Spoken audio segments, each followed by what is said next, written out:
ദൈവത്തിന്റെ വചനം ഇന്ന് നമ്മളെ പഠിപ്പിക്കുകയാണ്. പ്രഭാഷണന്റെ പുസ്തകം 2-ാം അധ്യായം 10-ാം തിരുവചനത്തിലൂടെ. കഴിഞ്ഞ തലമുറകളെപ്പറ്റി നിങ്ങൾ ചിന്തിക്കുക. കർത്താവിനെ ആശ്രയിച്ചിട്ട് ആരാണ് നിന്ദിക്കപ്പെട്ടത്, പരിഹസിക്കപ്പെട്ടത്? ദൈവം ഒരിക്കലും ആരെയും പരാജയപ്പെടുത്തിയിട്ടില്ല.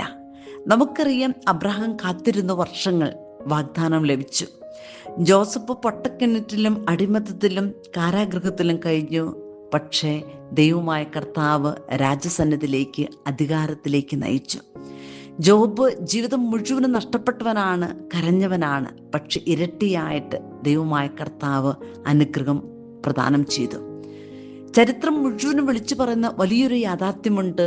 ദൈവത്തെ വിശ്വസിക്കുന്നവരെ ഒരിക്കലും അവിടുന്ന് ലജ്ജിക്കുവാൻ ഇടവരുത്തുകയില്ല.